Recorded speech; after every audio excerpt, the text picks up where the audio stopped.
Welcome to a Trucker's Mind podcast. I'm Eddie McGee. It's your boy K Fings. We're back, man. Episode 210. Yes, sir. Let's get right into it. Conveniently, right before the podcast started, we seen some wild news concerning involving Will Smith and Chris Rock. Chris Rock was up there doing his comedian thing, cracking off some jokes, and he cracked a joke about Jada Pinkett, and the joke was basically about G.I. Jane, and basically making a correlation between those two, and they're both bald. And I guess due to Jada Pinkett having an insecurity about alopecia and not having hair, she wasn't very comfortable. Initially in frame, because they put it in frame with Will Smith there, and he looked like Will was laughing at the joke. But before Chris Rock even told the joke, he prefaced it with like, "I love you, but I'm waiting for G.I. Jane too," right? Mm-hmm. And then everybody started laughing. And even Will looked back at his wife's reaction, and he walked. We didn't see that. We didn't see that. Yeah, you can't put that out. We can't put that out there, but at the same time, he was laughing at the joke. Yeah. Either one or two things happened. Either he noticed how his wife reacted to the joke, or something flipped in his brain. Mm-hmm. Those are the only two things that happened, Keith. Yeah. So his wife didn't look, in frame, his wife did not look happy at the joke, and he was like, "Come on, Jada." That's what Chris Rock had said. Yeah. But fucking Will Smith all of a sudden walks on stage and assaults Chris Rock slaps the shit out of Chris Rock live. Yeah. And walks back and yells, keep my wife's name out of your fucking mouth. He said, what? He's like, keep my wife's name out your fucking mouth. And that shit to me was a complete overreaction. There are going to be women all over America saying, that's a real man. That's how you stand up for your lady and all of this. I'm already knowing, like the shows like The View, and I didn't see anything wrong with what Will did, but I see a big problem with what Will Smith did. And the problem with it is we can't violently react to people because they don't know what triggers us. If this was the case, jokes wouldn't even fucking exist. Mm-hmm. Comedians wouldn't exist if everybody took everything personally. Mm-hmm. I was telling Keith before the podcast, my father has diabetes. He has had one toe amputated, and he has terminal cancer. If someone was to crack a joke about cancer, I would laugh. If someone was to crack a joke about some form of diabetes or something, I would laugh. I know it's not a take on making fun of my father, but my thing is if your wife or somebody is uncomfortable about the joke, you could address Chris Rock afterwards. But to assault somebody live, I cannot fucking say that that's okay. That's just not okay, man. Yeah. I don't know, like, if any of the listeners out there watch Boondocks, but there's an episode where they have, like, the nigga moments, where essentially, like, everybody in the episode is getting into fights over, like, just the most ridiculous stuff, like stepping on people's shoes and all that. And that's what that reminded me of. Like seeing two successful, I wouldn't even call it two people in altercation, but seeing a guy like Will Smith, whom a lot of us look up to as far as like entertainment and stuff like that, seeing him go up there and then just kind of slap him, it was like, it's very shocking. And I'm like, I still have this visceral response to seeing that because when you see it, it doesn't look real. It looks like something that was staged almost. And it looks like, maybe like part of the show, and then you realize like this is real because he's having a real, like, he's really angry. It's very interesting because if any of you out there have listened to Will Smith's audiobook or read his book, right, you would know that like there's like this deep rooted thing when it comes to him protecting like people in his life, right? So one of the things that Will Smith dealt with in his house is domestic abuse. So his father used to beat up his mom. I think there was one moment where he like literally knocked her out. And Will Smith internalized a lot of that, and he never stood up for his mom. I think until the day, I think until his father passed away. But he just never stood up for her in any capacity. Like his siblings were looking at Will to do something in certain situations, like, hey, stop this, try to intervene.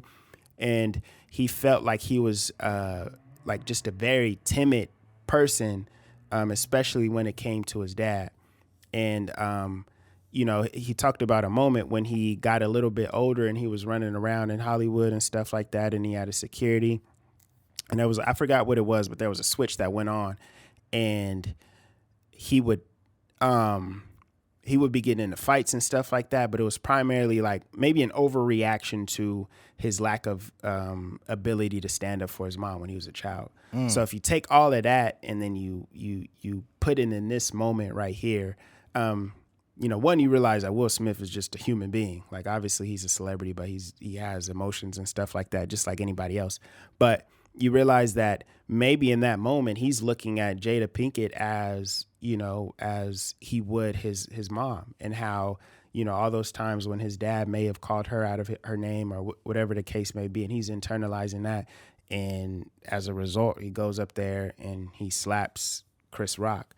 But I think overall, it's like we just look like niggas. You know what I mean? Like we on stage, you're on stage. You haven't won an Oscar as of the time that I'm speaking right now. You haven't won an Oscar yet. You know what I mean? And this is supposed to be the most heralded award when it comes to acting in TV. I mean, acting in film and stuff like that. And it's supposed to be like a glorious moment for us as a community to celebrate with you. You got guys like Denzel Washington there, obviously, like a guy like Chris Rock, you got your wife there. And it's just like, it just looks terrible for you to be going up there and not being able to articulate yourself in a way where, like you had mentioned before, like, hey, that joke, up there that you said, that wasn't really cool. My wife is dealing with such and such. Yeah. But to go up there in your first reaction, like that's like every person in the hood. Like when we make fun of like all these like LA gang members and, or even gang members in Bakersfield, like part of the joke is like the low emotional intelligence. 100%. You know what I mean? So it just kind of saddens me to see this situation. The main thing I took from all of this, and I need all the comedians to listen, all the comedians that may listen to this podcast, learn how to fight. Don't ever let somebody come up there and assault you, because if I'm on stage and Will slaps me, we're fucking fighting up there. Yeah, well, we got a squad. You want to fight me over a joke, motherfucker? I don't care what you've been through in your life. You do not have a license to come and assault people because of words. Fuck that shit. There's going to be people that say like, no, he was standing up for his wife. You could still be a man and stand up for your wife if you are not overly emotional immediately. You have to learn you are not a man until you can control your emotions. Mm-hmm. And in that moment, when you see your wife is uncomfortable, boom, that tells me, okay, you know what? Me and Chris are talking after the show. Mm-hmm. We're going to talk after the show. And the only way I would assault Chris Rock is if I approach him after the show. I say, hey, Chris, that really put my wife in a bad place. She's very insecure when it comes to her situation, this and that. And I don't know Chris, but I'm sure he probably would have been like, you know what? I didn't have there was no malicious intent behind it. I apologize. Mm-hmm. But if Chris Rock tells me, I'm going to tell the joke again, I don't care. Now I'm finna fuck Chris Rock up. Because I told you how my wife felt, and we could have been men about it. But now that you want to disrespect my wife, now you are hell bent on doing it. Now I got to hurt you. The funny part is, like, Chris is probably... This is probably going to be a whole 30-minute segment in his new tour or whatever the case may be. But he's the guy that made the joke about black people versus niggas.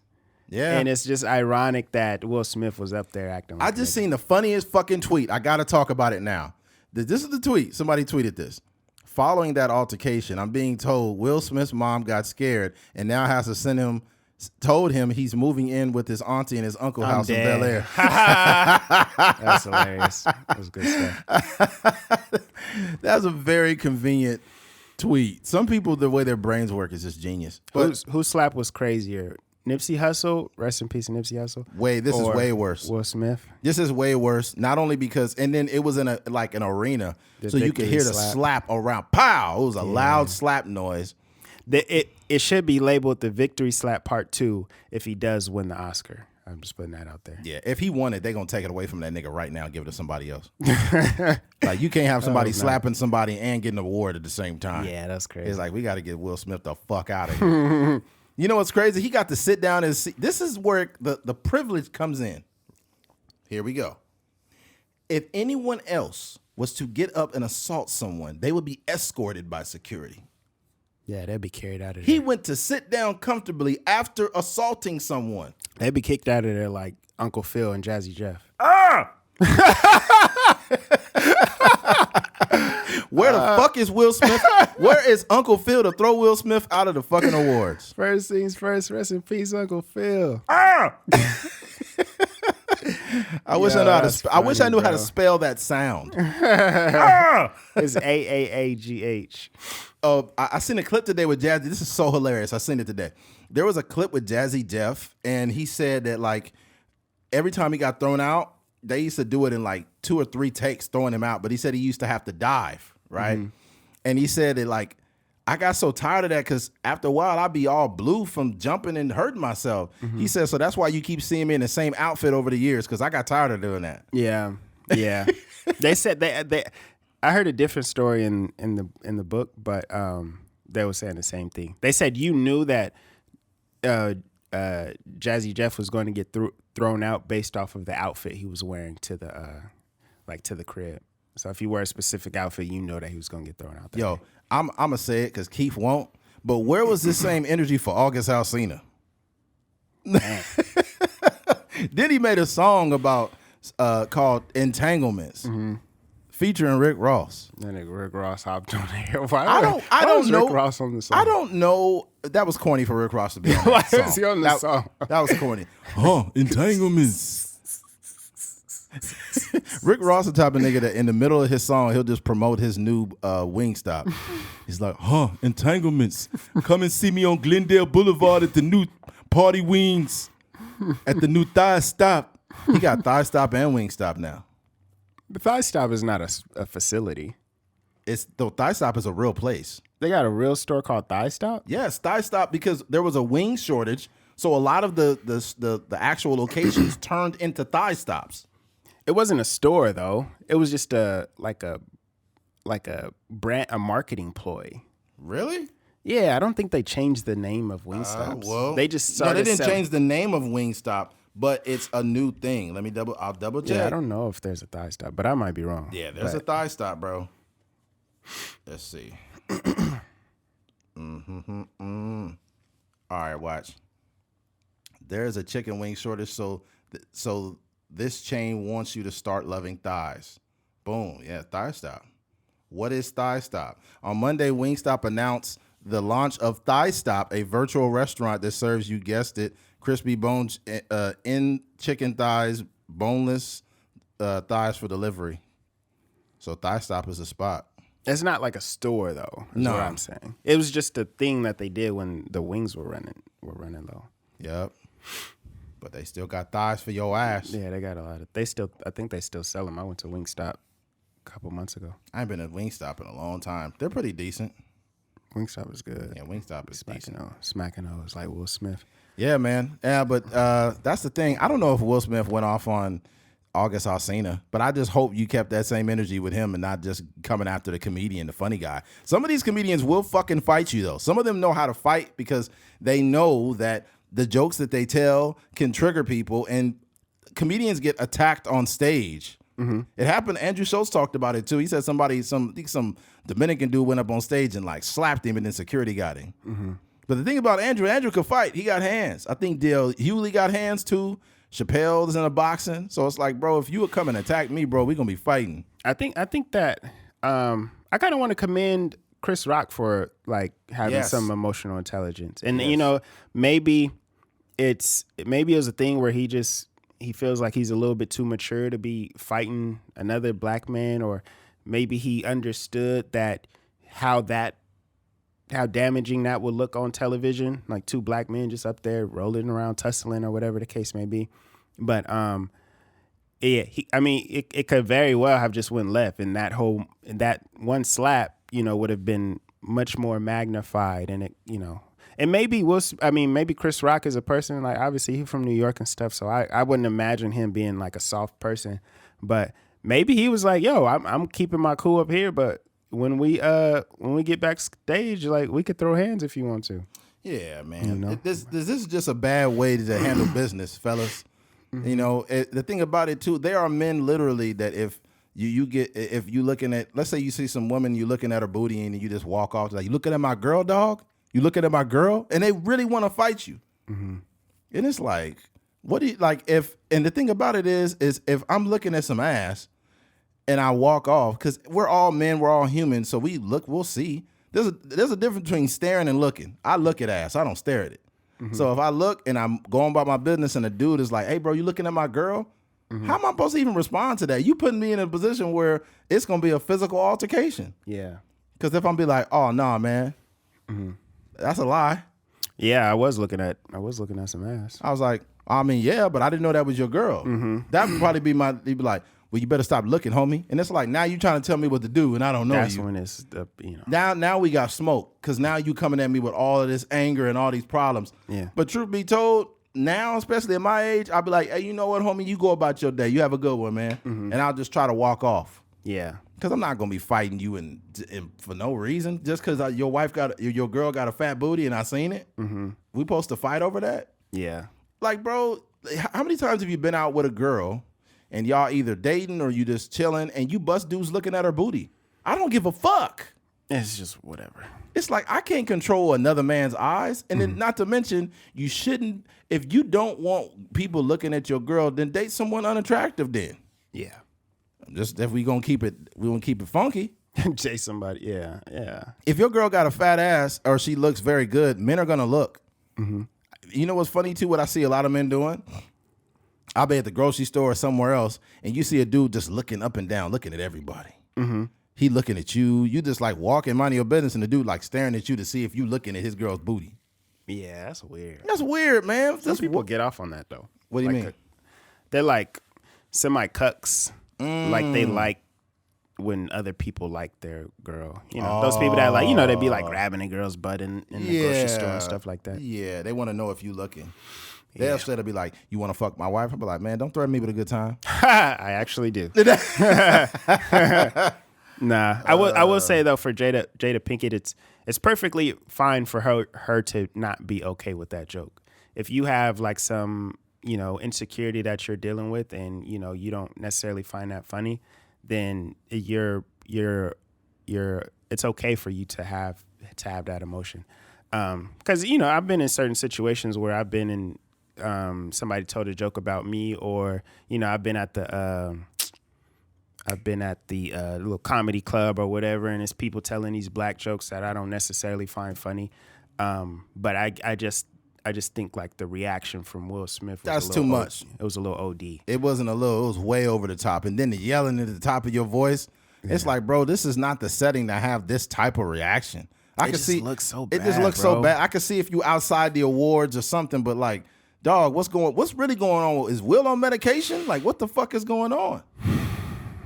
To switch that quick, it was like a cold switch. He went from laughing at the joke to assaulting somebody. What the fuck happened in between? Yeah. He was like, ha ha ha. What the fuck is wrong with this guy? That was like some Joker Joker stuff. Yeah. You know what might have happened though? Will probably figured like, I gotta assault him now because he got security and they ain't gonna let me get to him. Who knows, bro? No one's gonna do anything. Like the shout out to the camera crew, because you can tell they were like, no one knew that was going to happen. Everybody was reacting to this in real time. I could imagine, because my cousin worked in production, so I know how those conversations behind the scenes go. Yeah. Like, hey, camera 3, make sure you get him going. So Will Smith is walking to the stage. Camera 4, make sure you get him going up there. So I could imagine them like, I don't know what's going on, but get Will Smith. He's walking. Oh, get the close up on the slap. All right. Zoom out. Okay, good. These niggas are crazy, but make sure you go back. I'm just Camera 4, get the assault. Camera 4, get the assault. That's Beef. I'm like, bro. Oh, it just looks bad, man. I think at the end of the day, like we want to, as we already don't get a fair shake as black men. You know what I mean? It's always like, especially me when I worked at La Mina, it was situations where they don't even play hip hop music when there are too many black people in the bar. So I just know for me, like I am very mindful of the narrative of us, you know. And Will Smith is kind of beyond being black, but at the end of the day, like he is a black man, and I just think like we're supposed to operate in a way where, you know, we're we're emotionally intelligent. We're mindful of our surroundings, and we're not up there. Just you know what? I'll tell you this much. I think, and this is going to sound kind of fucked up, but I think that it is very hard for Will Smith to exist in the now. I think that Will Smith was better suited to live in the 90s and early 2000s when he could literally be this guy who was never in the limelight unless he was doing a movie. But now that they have social media and all these other outlets and Twitter and social media and all this shit swirling around. How old is Will Smith? Like 50? I don't know. He's right around 50 years old, right? Mm-hmm. So being as he's around 50 years old, he didn't have to deal with this in the 90s. He could just be this guy that everybody thought these things of him, but no one even knew. They just knew him as an actor. Mm-hmm. But now he's assaulting people in 2022 on stage. Yeah. He's got a book. I have not read the book. I gotta I think read the book, bro. I gotta read the book because this really sold the book to me. I really want to see why Will Smith. If the sales go up, bro, after the slap, that's crazy. The sales are gonna go. The sales are gonna go crazy. But no, but when you hear the stories that I mentioned earlier, you're gonna be able to connect the dots. So you're like, oh, this is because we're all byproducts of how we were raised and stuff like that. Yep. So if you see that, you're gonna be like, oh, okay, this is exactly why this happened, and you know what I mean. So. Man, yeah, that sold the book for him. Definitely sold the book. I'm gonna get it now. Yeah, you got to for sure, man. Mm-hmm. You kind of want to know the prequel to the story, right? Mm-hmm. That's crazy. And the unedited video that actually like you could hear it. It wasn't an American video. It was like in China or something. It was different. Well, the Oscars are it's an international event, so they were streaming in other languages, and there were people but.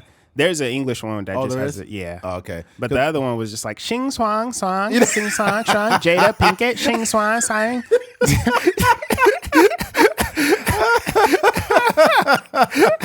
Ah, dang. Arigato. Chris Rock.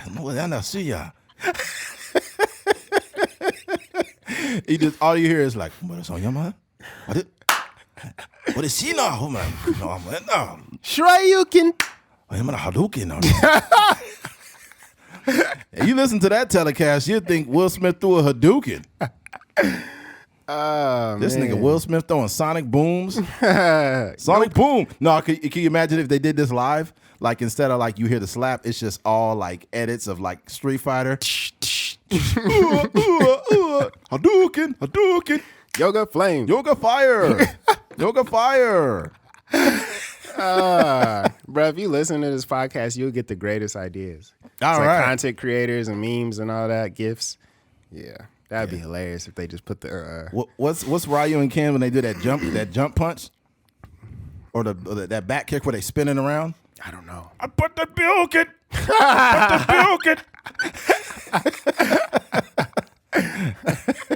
That was funny, bro. Yo, Chung Lee had the most wild kick though. I remember for a little bit I used to play my sister. She used to whoop my ass in that game. I used to get so little King Sound kick. Yeah. Chung Lee was thick too. Oh, bro, nobody talk about that. Nobody talking about Chung Lee was thick, yo. Top 5 thickest cartoons. Chung Lee was built, dog. Mrs. Incredible.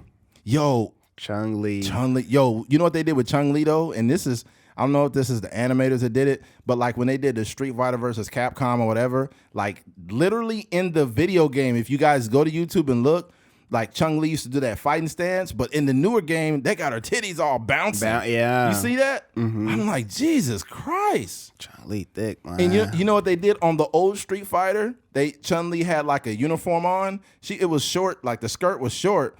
But on the new one, it's opened up in the middle and you see the titties bouncing. And I'm like, dude, this is supposed to be a video game. Man. They trying to make this into like anime porn on the motherfucking Street Fighter. Huh? Yeah. It's like, come on, man. You would mess around and like try to play the video game and end up with a bottle of lotion and some napkins next to you. You're supposed to be playing Street Fighter. Hadouken. Oh, man, I can't beat that level, man. You beating something else. Yeah. That's crazy. Imagine somebody's mom coming there. Who got all this goddamn lotion all over the controllers? Deontay, where the Jergens at? And they're empty. Oh, Shea man. butter in there. Oh, tapped man. out.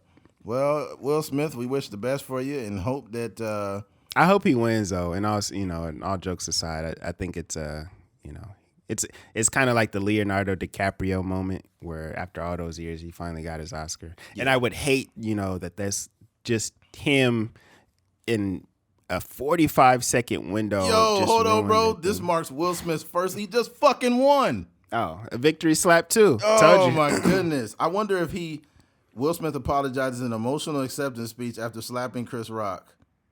Oh, yeah. Nigga, what did he say?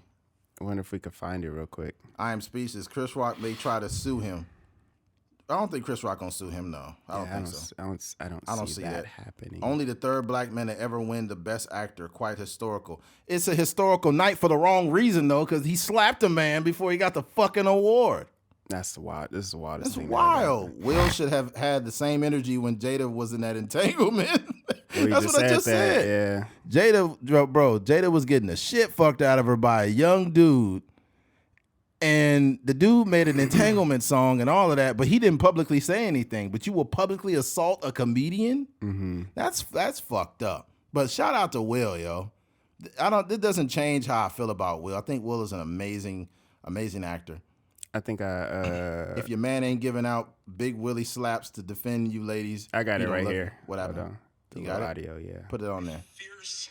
Oh man. It's cool. Put it closer. There you go. Richard Williams was a fierce defender of his family.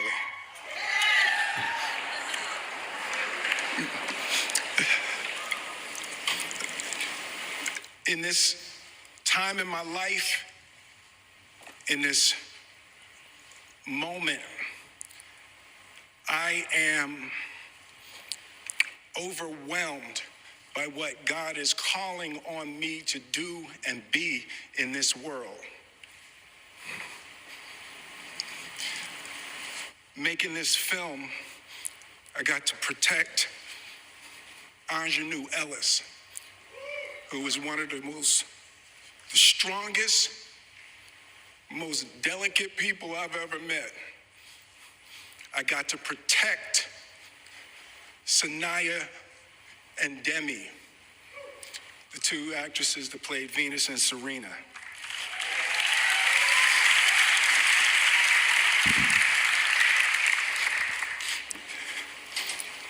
I'm being called on in my life to love people and to protect people and to be a river to my people.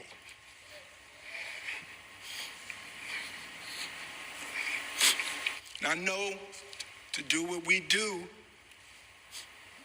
you got to be able to take abuse. You got to be able to have people talk crazy about you. In this business, you got to be able to have people disrespecting you. And you got to smile and you got to pretend like that's okay.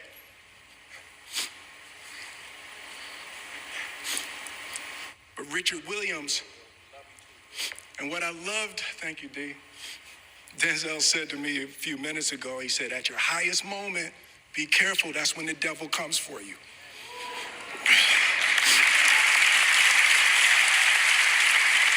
That's bad. It was. I guess it's more. But. It must be more. I want to hear the apology. Yeah, because all that shit he said, I don't give a fuck about it. That doesn't absolve you of slapping somebody and assaulting them because it's a joke you didn't like. It sounded like he was setting up the I know you're a good actor, but let's cut the fucking acting out right now, okay? And let's get to the meat and potatoes. You slapped somebody because they told her, I'm a protector. Okay, this sounds very fucking Jesse Smollett to me. Okay. Oh dang. Yeah. You don't get to fucking put on this great acting show after you assault somebody. Like I just mentioned, like nobody knows what's going on in my situation. My father has terminal cancer. Mm-hmm. You know, he doesn't have long to live. But if somebody was to crack some joke about something, I don't correlate that with my life. I don't know what everyone else is going through, but let's be very clear. It does not give you any license to get away with assaulting a person for a joke. And it wasn't even malicious. It was a joke.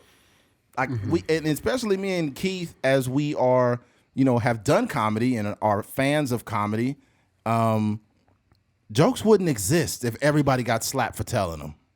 Yeah. So it's like, when I heard him first say, like, he was a great protector, I'm like, oh, here we go with this shit. Here we fucking go, man. Yeah. I'm not like, sometimes a lot of people that are in, whether they're in Hollywood or they're actors, they tend to adopt this culture. It's just like those people, remember the people, all those actors that had the black and white screen and they were like, I will dedicate my life to this or doing this. Like it was a long video, like that didn't help anything, but they really thought they were doing something. Yeah. That's kind of what Will Smith was just doing now. But I need to hear the rest of it to get context. That the first half of it, did not like it. After the pod, we'll revisit it and listen to it. But that apology should have been at the fucking top.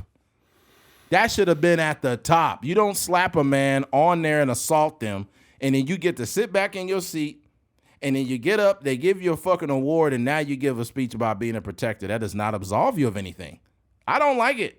I would have to hear the whole thing, but I definitely don't like if you're only setting up that speech, leading with the idea of being a protector and protecting your family, to say that, to almost absolve yourself from what you did. I don't necessarily like that. No. I'm gonna tell you why. You know what? And I'll say this, and it may make me sound ignorant. I don't give a fuck what he has to say. Because when you're that quick to get up and slap a man, you should be quick enough to get up there and apologize. I want to preface this whole statement with an apology. And then if you go on, that's fine. But if it takes you that long to get to the apology at the end, it's like, come on, dog. We got to make it to your speech before you apologize for assaulting me on stage? Like, what the fuck? He also only needs to apologize to Chris Rock. You're right. So, I don't, if he apologized to him behind the scenes, then who cares? Honestly, no. You can't do that. He doesn't have the privilege to do that. Well, I'm not saying he doesn't have the privilege to do it, but when you slap a man in front of a bunch of people, when you're a celebrity, you also have a different form of responsibility for everybody to know that that's okay. So you slap a man in front of all these people, and then you say nothing about it, and you just walk off. They're gonna be like, oh, well, he must be okay with that.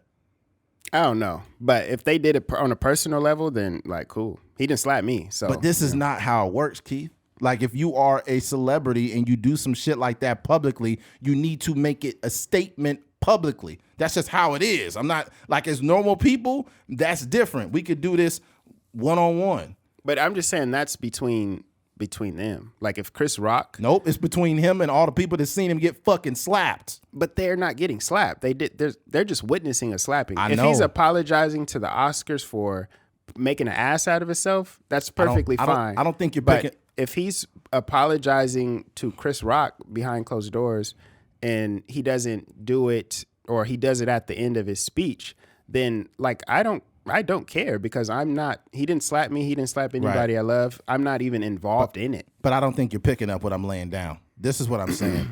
Stop laying stuff down. Yeah, I'm laying it down. Nah, if let's say you get in an argument with a random woman and that you're in the middle of a classroom of 300 people, let's say you're in college, and you'd be like, fuck you, you stupid bitch, right? And then you storm out of the classroom. Everybody that's sitting in that classroom, when they see you, they're like, man, that's that guy that called her a bitch. He didn't even apologize. Now, all these people that were there that seen you call her a bitch, they look at you like this evil guy. If you're Will Smith, that is magnified times 8 million. If you don't make a statement right there, everybody gets to run with the narrative that's seen it. That's what I'm saying. So whenever you're a person that's a celebrity, you just got a whole different way you got to move. The way he moved out of character like that, that's just something you never get to see. Mm-hmm. I think that what's going to happen now, I think they're going to have security that's going to be near the stage at the ESPYs or any other award show now. So when somebody try to come up there, he going to get stopped.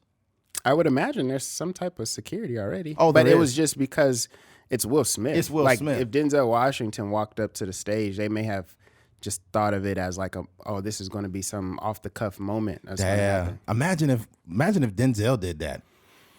Like, Denzel don't like being played with. Yeah, he'll get up people there have like, showed him those videos of him, like people impersonating him. Idris Samdu, the guy in Snowfall, like people have showed him those little videos that he be doing, and he'd be like, you know, that's cool, but you know, that ain't funny to me. I'm a real actor. He'll walk up on there, you motherfuckers. You think you could do this to me? You think this is cool, huh? You think it's funny, huh? I'll have you niggas in Pelican Bay. Will Smith, huh? Going up there and slapping niggas out? King Kong ain't got shit on me. Show program, nigga. 24-hour lockdown.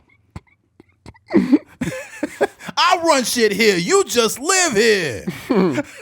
Blue magic, huh? Oh man. That's hilarious. All right, switching gears. How long we been on this one topic, dude? I don't know, but that was good. That was fun. We've dedicated this podcast has been dedicated to Will Smith's anger. It's been sponsored by Will Smith's anger. All right, funny. Switching gears. A singer has been hospitalized for holding in farts. And this may sound comical, but this really happened. All right, Brazilian singer reveals she was hospitalized after refusing to fart in front of her partner. A Brazilian singer has revealed that she was hospitalized due to holding her farts in while around her partner, and now she's letting them rip. Now, Vivian de Queiroz Pereira, 27 years old, who goes by performing name Polka, posted videos of herself at the hospital since a expired Instagram story, which has been reported. In the clip, Polka told followers that she is fine now following some severe pains in her stomach due to trapping farts. So she was trapping farts and holding them in. And here's my take on this. It's a lot that goes with this. I don't want to completely blame men for this, but I will say this. Fellas, we got to lead relationships better. Because we got to be the first ones to fart in a relationship, man. Mm-hmm. Whenever you get a woman's guard down and get her very comfortable, she'll be blowing ass everywhere. Yeah. She's not afraid to come to your apartment and take a shit or fart or, not wear makeup or be goofy and weird and silly.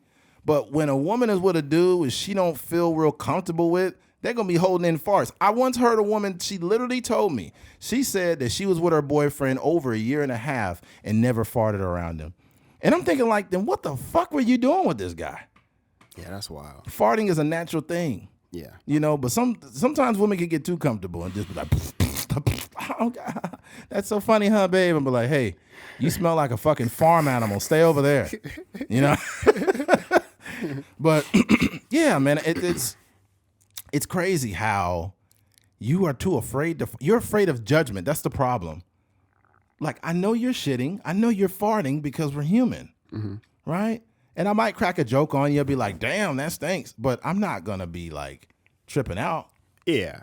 I guess for me, I don't know really their relationship, the ins and outs of it. But like you said, men have to lead the way. But there's also some men that be like, yo, don't fart around me. That's weird. Yeah, it's just super weird. I think it's a natural thing. Like you said, we have to sometimes just give women the freedom to be themselves, to laugh or giggle when they feel like it or when they need to. But it's I just overall she probably didn't know what she was doing to her body just by holding in all these farts, but I don't know. It's just you putting yourself through hell just to make yourself feel like an angel around your boyfriend. That's so weird. Yeah. Bro, look, I'm going to tell you, this is just advice for all the men out there. If you really feeling a girl big time, this shit is serious, fart, bro. Tell her to roll the window down and bust a big one out. Yeah. You got to set the stage, bro. Mm-hmm. And people laugh at this because we're talking about farts right now. But you need to let that shit rip, yo. Yeah, you got to be able to fart. You got to be able to fart because you got to set the tone. Mm-hmm. And then she'll feel more comfortable. You know what I'm saying? I think it's a lot of women who are in relationships with dudes that they don't even feel comfortable with. Yeah. And that's not cool. And you know what? I'm telling you something else too. And the people, you'll laugh at this, you should not be even posting pictures with someone you can't fart around. Yeah. Why are y'all posting pictures of each other on Instagram looking like y'all in love, but you can't even smell this person's fart? Mm-hmm. I need a woman that can handle my farts, Keith. Yeah. You got to be able to handle the farts if you want to get married. If you want to be with me, you got to understand that it's going to be smelling bad sometimes. Mm-hmm. But I'm always going to be here for you, love. You know what I'm saying? To me, it's funny. You know, like I'm not the person that's going to be bashing some woman for farting. You know what I mean? It's just a little gas. Yeah. Yeah. Depending on especially if you spend a lot of time together. Yeah. You know, if you living with the person or whatever. Like. Yeah. And I think the first fart from women is real timid. It's like, it's like kind of like a, just kind of squeak out. Kind of an insecure fart. You know what I mean? Like, yeah. And then once she get real comfortable, it's like, now her fart sounding like a sound from Street Fighter. What's that dude? E Honda. Yeah. You know that move E Honda had where he grabbed you and like kind of like choked you or he squeezed you. Mm-hmm. That's how the women's farts be sounding when they get comfortable. Yeah. Yeah, man. It's unfortunate. And now we know that if you hold your farts in, it's bad for your health. It's bad for your stomach. Mm-hmm. I mean, look, I think you can feel that though. I know when she was holding them farts in, she was like, "Oh, this," because when you hold a fart in, it push back up into your stomach, and then it try to get back out a couple minutes later. It's like when you lock up a bad dog in a cage or something like that, and he just keep getting out of the kennel or the backyard. That's pretty much how holding in a fart is like. A fart is its own experience, Keith. Mm-hmm. I don't think you can compare that to anything. If it keep getting out, and badass dogs be running around eating up your yard and whatnot. I think that honestly, you can't compare this to anything because you keep holding the farts in. By the time you probably let it out, you might shit. Yeah. Now you got a whole different problem. Mm-hmm. You know what I'm saying? Mm-hmm. Now you were embarrassed to fart. You were scared to fart, but now you shitted on yourself. Congratulations. Even if you was Charlamagne was talking about it on his donkey the other day, but he was just like, bro, if you got a fart, like just get up and go to the bathroom. If it's that bad. I'm not going to the fucking bathroom. That's I'm ridiculous. talking about her. If she's embarrassed to fart in front of her significant other, like just get up and go somewhere else. I think he said that. I think he said I go to the bathroom and rip if I really got to, but it's like, dog, that's too much work. Like what I'll do is, bro, I'll warn some people. I might step out the office or something like that. Like to be if I'm really comfortable around people, I might step away a little bit because I done blew ass on Keith 1 billion times. Yeah. You know what I'm saying? But I tend to like get up and walk across the room and blow ass. I almost fainted one time. We was driving in the car. We was coming back from out of town. Oh, man. I was killing y'all that day. Yeah, I was getting woozy. It was so bad, though. They was getting drunk off my farts, yo. Yeah. Keith was eyes was bloodshot red. Eddie on protein is deadly. So whoever is in the future, if you listen to this podcast and you want to get married to Eddie or you want to date Eddie, just keep the protein out of the house. Keith's eyes was bloodshot red from the shit smell. Yeah, I looked like I was on cocaine. I was like, damn, this nigga Keith off them perks. The Adderalls. I was farting so bad, Keith was like, Percocet? Probably Percocet. Hey, Percocet. That was crazy. Farcocet. Yeah, man. If you learned a valuable lesson from this story, make sure you're with somebody that you can be comfortable around, because if you're not, you're going to do things like hold your farts in. Okay, look, I'll make this last point. If you think about the people you're closest with, your friends, your wife, your husband, extended family, you're farting around all these people. Mm-hmm. You're comfortable enough to blow one out. And then, ladies, don't you for one moment sit back and say, I'm a woman, I can't fart. Fuck that. Fart equality, okay? No, it's facts. We need equality for these women's farts. It is Women's History Month, okay? We will not accept any fart slander towards women on this month. Yeah. I have a dream. And one day women will be able to stand up and fart. Yeah. Just like a man. Joe Biden got to incorporate that into his next campaign. Joe Biden is a farting motherfucker himself. You hear about the stories about him? There was countries complaining about Joe Biden farting. Nah. I swear, this is recent, dude. That's crazy. Yeah, they were talking about Joe Biden blowing ass and how it's getting worse. I'm surprised you didn't hear about this shit. I do not pay attention to Joe Biden fart news. Bro, hold on. Joe Biden farts, and watch the stories come up. All right. Joe Biden fart and other embarrassing royal moments. Biden reportedly farted in front of Duchess Camilla Parker Brown. Mm-hmm. I don't know. There's a whole video. I want to see that shit.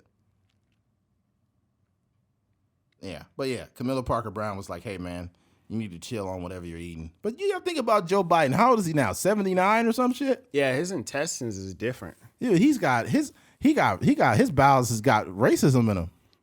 Yeah. He got civil rights bowels. He got civil. You imagine Joe Biden listening to like Martin Luther King's speech back in the day when he was like openly racist. He's like, oh, that nigga, can't stand him. Oh yeah, Joe Biden got some old withery bowels, man. Yeah, he's got his bowels. He's got like a milkshake in his bowels from like 1968. That's wild. That still hasn't came out. Yeah, that guy's got some shit in him. You know, like gum just stay under the table, like the little desk. Like you go to BHS, gum just under the desk for like 50 years. That's Joe Biden's bowels. Yo, no bullshit. Back when they still had the gum on the shit when you were there. Mm-hmm. Oh my God, dude. Could you like under the desk? That was one thing, but on campus, it looks like a Dalmatian because it's a bunch of like. Yes. Oh my God. Yo, part of the aesthetic of the campus is crazy. Dude, check it out, bro. Back when I was at BHS, I first went to BHS my freshman year in 99, 2000, right? Mm-hmm. And when we had a study hall, right? Mm-hmm. And in the study hall, it was super fucking old. Mm-hmm. It was before they renovated it, right? Mm-hmm. And they had the original desk from like the fucking 40s, dude. Yeah. And these desks had gum underneath it, but the gum turned into rock solid, like a thing. And I was curious, like, what is that? So I had like a nail. And I like scraped it, like start chiseling it. Yeah, I scraped it, and it was pink. I was like, "That's gum, man." Underneath the black part. Huh? Yeah. Oh man, it was so fucking old, and those seats were old. Mm-hmm. BHS came around in the early 1900s. Yeah. Early, like 1912 or some shit or before, like something. It's super because it was like a hospital at first. Yeah. It's crazy. Yeah. I think I already told the story about the Japanese. I already told that, right? Mm-hmm. Yeah, back in the 40s when Pearl Harbor was going on, when Pearl Harbor happened, then afterwards we responded. But what we did is we took all the Japanese students out of Bakersfield High and other places, and we sent them to internment camps. Mm-hmm. And those students did not get their high school diploma until my graduating class in 2002. So students from like 1945 didn't get their high school diploma until my year in 2003 when I graduated. That's wild. That's wild, bro. And they was old, like stupid old, wheelchair old. Yeah. And they was like, and each name was like, Marigachu, Marigata. Bukosa, Budishkoa. Was the principal, was he announcing the names? Yeah, he was fucking them up. He was trying. I bet. It's like, Teriyaki Kudushinya? Like, that's not his name, motherfucker. This guy is just fucking all the names up. His name is not Mazda. Okay, that's the wrong fucking name, buddy. Nissan Altima.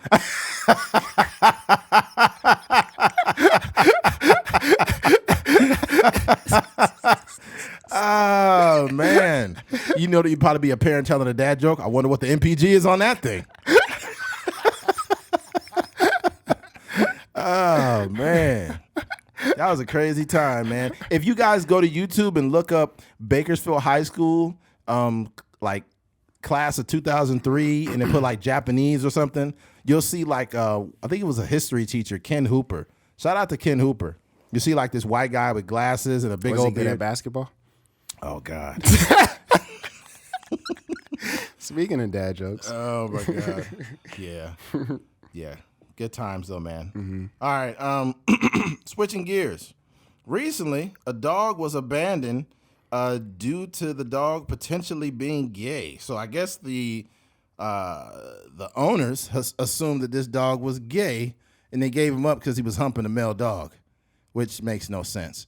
But here's this. Dog abandoned for being gay is now adopted by a same-sex couple. So the dog has a home. I hate it, bro. I hate it. Yeah. The dog is probably watching them hump each other like, yo, this is wild, what y'all doing? What y'all doing, yo? It wasn't like this in the last house. Dang. I was just experimenting. I want some pussy too. Yeah.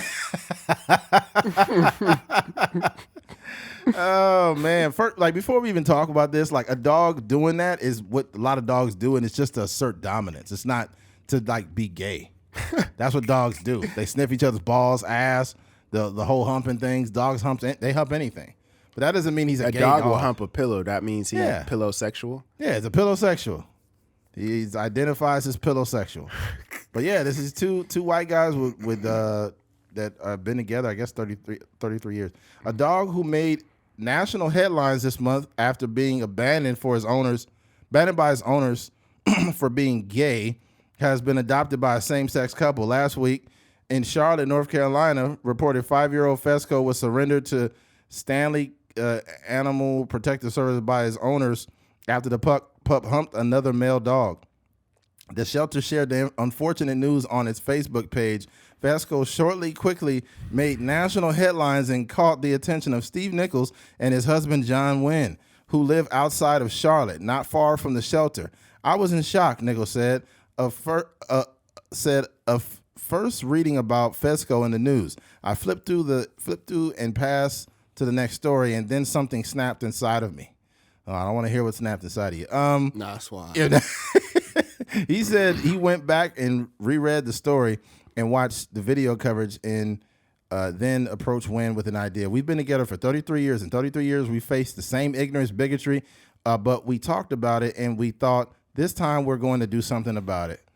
Okay, well, first of all, I'm glad this dog has a home, right? Mm-hmm. You know, glad that the dog has a home, and his previous owners just sound extremely stupid. Like, extremely stupid. Yeah, that's a little ignorant. That's more than a little ignorant. Like, you don't even have the history of why dogs do what they do. That's to assert dominance. I wonder if somebody in prison tried to use the same excuse. Like, I ain't gay. I'm just asserting dominance, cuz. I ain't gay. Stupid. I'm just asserting dominance over your booty hole. That's all it is, cuz. Ain't nobody gay. That is a thing. I think that is a thing. Like, you hear about, I don't know. I've never heard about it, but I've seen, like, mostly in like movies and stuff like that where somebody will beat somebody up and then rape them or something like that. That's wild, yo. Yeah. It's like, bro, you just wanted to do that, dog. Mm-hmm. You just used beating them up as a cover. It's an episode in the show Snowfall where the dude like on some wild stuff. Like he beat up I guess I don't know if they were trying to get money back or something, but one of the OGs came through and he beat up the dude, and then next thing you know, he was smacking his cheeks, and then he just kind of walk out and just, yeah, it was weird, but yeah. All right, a certain dominance. This is what it says in quote, male dogs that hump even after they are being neutered may be trying to assert their dominance in their social hierarchy. Neutered male dogs can hump dogs of the same sex or the opposite, which can be controlled through training, attention, or distraction. Yeah. So it's like, hey, stop fucking that other dog. Get over here. That's wild. Get over here now. That's super wild. That'd be crazy. 2 pit bulls going at it. I remember one time, this is, a true story. I remember this dude, my neighbor, I was probably like in, 4th grade. And we had a neighbor that had this pit bull. And it was a girl, it was a girl pit bull. And then and he's like, yeah, my girl dog could chew these dogs up, man. And then this stray dog came into the apartment complex, and then he was like, yeah, whoop his ass. And then the girl dog laid on her back, and then the stray dog started licking her ass. And everybody was like, hey, break that up. Yeah. I was like, shit, that dog just trying to have a good time, man. Yeah, he's a little rough around the edges, but you know what I'm saying? He probably had like a thug appeal. You know how women be liking thugs. Oh, the dog was a thug? Yeah. That dog came straight up licking ass. Yeah, that's a trip. Yeah. When he did that, when the dog started licking ass, the song that came in my mind was like, dun, dun, how do you want it? I'm dead. Yeah. Oh, I'd be also wondering, like, how do scientists know the psychology of an animal? Like, what if the dog really was gay? You know, Like what, because they're leading with this idea of a certain dominance. But what if he really just wanted some man butt? Yeah, you never know. Yeah. Yeah, that's true. I don't know if dogs being gay is a thing or not. I don't know. I just know that we've domesticated them. We've decided that they're our pets. You know what I'm saying? And I guess that's what we rolling with now. But There's a lot of I think somebody had a crazy statistic. I don't remember what it was. Also, I'm learning I'm realizing that, not that I didn't know this before, but it's a lot of false information on the internet. Like literally people like so for example, I don't even follow them. Like sometimes social media will cater or put things in front of you that they think you would like. So, this free agency has been going on. So there's a lot of like 49er stuff that I've been following, trying to see where Jimmy G is going and all that. And there's like these 49er topics that'll pop up on my Twitter feed, but it'll literally be false information. Like Deebo Samuels is getting traded to the Texans, or Jimmy G is getting traded for a 2nd round pick. My sources say, like, literally stuff that is not true at all. And I'm like, yo, this is very dangerous. And I think it's hard to say like what we can do about it, but I think there needs to be something done about like just flat out lies on Twitter. too many people on there, man. There ain't shit they could do. Yeah, they do it on Facebook though. What do you mean? If it's a false article or if the article is fact has check. misinformation, yeah, they'll put that on there. Yeah. The only thing that's scary at that point though is like, who are the gatekeepers of the truth? Mm-hmm. Right? Mm-hmm. Like at some point it's kind of like, what if some of these articles that are labeled fake news or whatever, like what if they come to be factual? But the only problem is the gatekeepers of information, they kind of suppress who gets to say what. Yeah. And that's scary too. Yeah. Because the shit with COVID, it was so many stories. So many things that were true and false, like, 6 feet, wait, 6 feet not enough. Wait, no, 6 feet should be substantial. Wait, wear masks. Masks protect you. Wait, they don't. You got to actually have an N95 mask.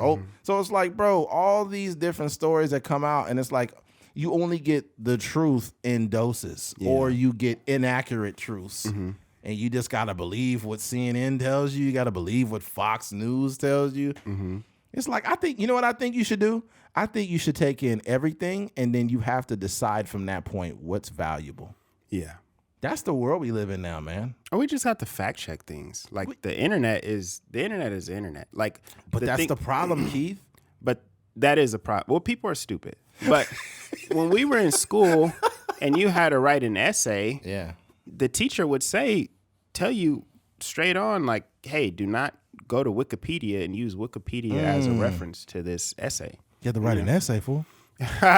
You would have to use like peer-reviewed, journals written by medical doctors or whatever the case may be, not just Googling any sort of blog or whatever that pops up. Because sometimes it'd be like a guy like myself that's just has a blog, and I'm just writing on there pretty much anything. It could be misinformation, it could be factual, it could be whatever.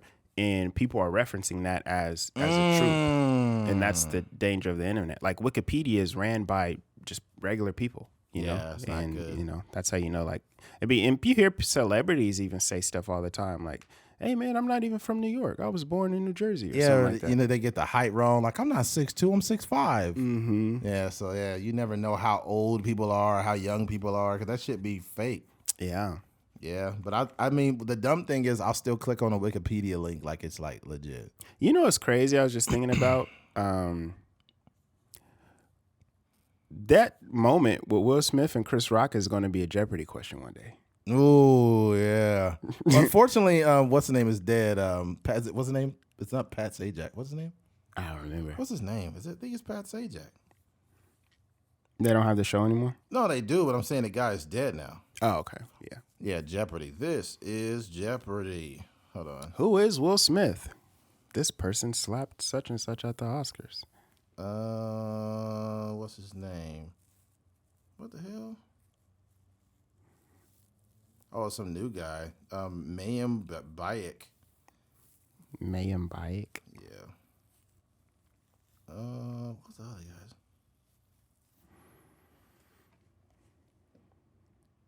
You can't find it? Alex Trebek. I'm tripping. Yeah. Alex Trebek is the guy's name. Alex Trebek was a great fucking host.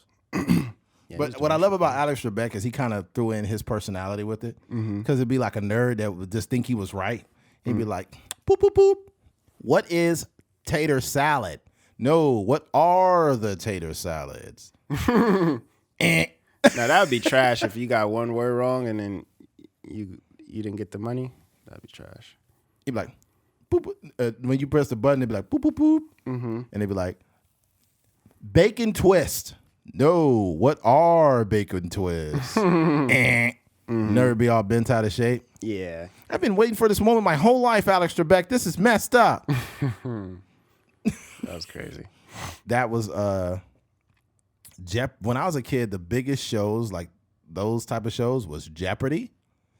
Wheel of Fortune. Remember Wheel of Fortune? Wheel of Fortune. They used to cheat like a motherfucker on there. Yeah. They would spin that wheel around and the little ball would be bouncing all over the place. Bankrupt. Then it spin in the ground again. Yeah.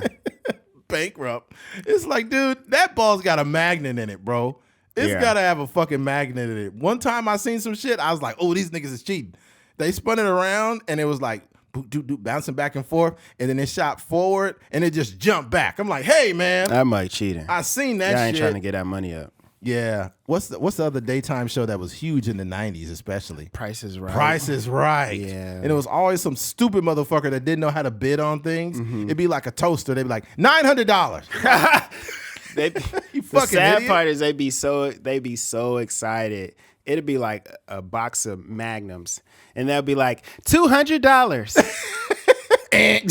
Like, that's why you got all them kids now. You don't know the price of a condom. Like, my name is Jessica Alvarez. I'm a mother of 3, and I live in Bakersfield, California. Yeah. What do you bid on a toaster? $9,000. They'd be so happy. They send you right on a first class trip right to Bakersfield. Yeah. Yeah, some people would be like, they would be clapping, but some people would be like, oh, because the bid would be so bad. Yeah. That's funny. Yeah, good times. And you know what's fucked up is why on that show on The Price is Right, the only people that won cool prizes were like old people that were too old to use the fucking prize. All expenses paid trip to Jamaica. Yeah. And a new car. Yeah. It's like she don't even drive no more. Yeah, she's senile. And the old lady would be looking around like not even happy, like, I just wanted a crossword puzzle. Dang. Oh man. You remember the showcase at the end? It would be basically a showcase, like it was the final thing you would do at the end. And then you would have to like do a bid, like that was the closest to the whole showcase to win. Oh yeah. And that big old wheel that they spin around, that motherfucker looked like it was heavy. You know what I'm talking about? Because some of them would get up there and be like really, yeah. I think that motherfucker had a magnet in it too, or it was like controlled by like a freaking hydraulic pump or something. Because they'd be like, and then you could tell how strong. Because there'd be some people that were strong that could spin it quick. Because like you could tell by how the noise was. Like when you pull it down, it go beep beep beep beep beep beep beep beep beep beep beep beep beep beep beep beep beep. 5 cents. Thank you for coming. They hated giving away money, man. Yeah, they hated. You could tell they was like, oh, she wasn't supposed to win. Yeah, I think that was it. I don't think there was any more shows like game shows. I think the California Lottery was another one. I never watched that. Oh, California Lottery was a big one. Yeah, people used to. Yeah, they had that. They had a wheel too on the California Lottery where it would spin back and forth and it would be bouncing. And then once the wheel go up and the ball would stay in there, then it would drop again. Oh, I got you. Yeah. Back in the day, the show that was big was Who Wants to Be a Millionaire was fucking huge when it first came out. Yes. That was a really good show. And I feel like I would have won so much money if I would have got on there. Really? Oh, yeah. Because I tend to know like little shit like that for some reason. I don't know why. Like I paid attention in class, but I was always fucking around at the same time. But I always caught the important shit. Yeah. Another one was Who Wants to Be a Millionaire? And then it was what was the one with Howie Mandel when it first started? Deal or No Deal. Yeah. There in the other news there, I think Maury. This is going to be his last season or something. No like that. way. You heard about that? No. Oh yeah. I think he's retiring. I think that's why they're cutting the show. Apparently they've ran out of paternity tests. Man, That's all his show turned into, the paternity test show. yeah. And it's paid actors now, but it was real at one time. Because it'd be at one time and the women would always fucking run out. They'd be like, when it comes to 4-month-old Deontay, Deshante, you aren't the father. Oh my God. Then they take off running. They run down the fucking hallway. Yeah. Then they make a left into the break room. And then they see there's no door there. So they run back out. And then they go into another double door. And it's like, yo, they trapped in there, yo. No, the first gender reveals was on Maury. What do you mean? Before we was blowing up balloons and stuff like that, it would be people dating, and then they would get on the show, and they would be like, Chris, I just want to let you know, hopefully you still love me after this, but I'm a man. And I'd be like, nigga, y'all been having sex for 2 years. You didn't see those balls? That was hilarious. You didn't see those balls, bro. You seen them, bro. That's crazy. Nah, I think what it is they used to have I think Jerry Springer's was the worst. It was the most obvious. It's paid actors. But it would be somebody come up and they'd be like, I got a secret to tell you. Boys, What do you got to tell me? you got a gender neutral voice. You know I love you, right? Yeah, I know you love me, girl. What you got to tell me? You could keep it real with me. I was born a man. What? You was born a man? What you mean? I wanted to tell you the whole time, but you never wanted to listen to me. Every time I brought it up, you changed the subject. Then he ain't tripping. Why you on the show? Oh man! So you like literally brought me all the way to fucking Jerry Springer to tell me.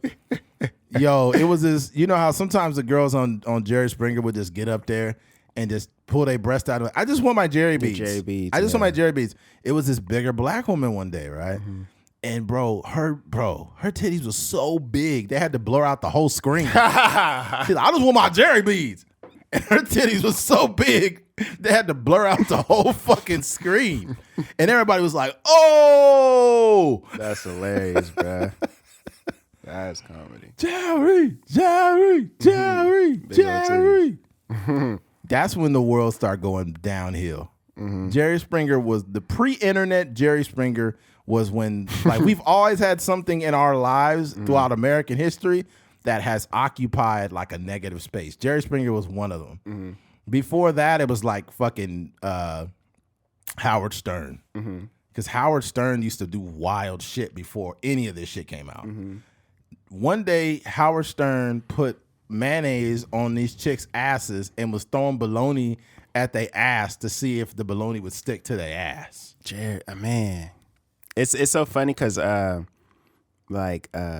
dude Adam 22, he has like it's almost like the new improved. I don't want to say new and improved, but it's like a newer version of that show where he just brings on these OnlyFans chicks. Who? Adam 22. Oh, Adam 22? Yeah. He has like on his Patreon. I know you're talking about. Yeah. I seen it. It basically, I've seen that before. It's him and his girl.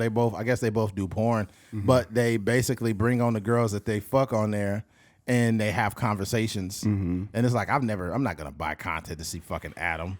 But yeah, that's hilarious. Yeah, it's a market for it. But I could remember as a kid, like, because you know Howard Stern, his TV show used to come on. Was it Comedy Central? No, he's come on E. On E, yeah, late nights, and I would be out for sure.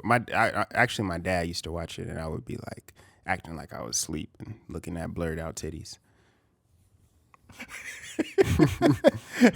And then Howard Stern have all them sound effects in the background. Baba boy, Baba boy, Baba boy. He brung on Beetlejuice. He'd be like, Beetlejuice, what's 9 plus 9?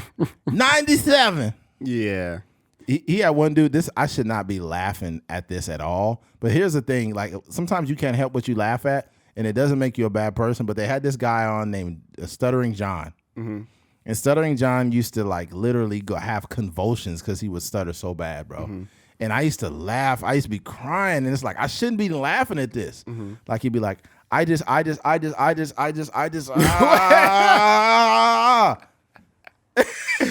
What? I swear to God, look up Stuttering John. I just. Yeah, bro, it was bad, and bro, trust. Back then, I was a kid, so I didn't even know what I was looking at, and I would just be laughing like, "Oh my God, is this guy serious?" But yeah, that's a classic Jerry Springer, man. That's comedy. There's that. Howard Stern. Huh? Howard Stern or Jerry Springer? I'm tripping. Howard Stern. I know. I just say Jerry Springer again. Howard Stern.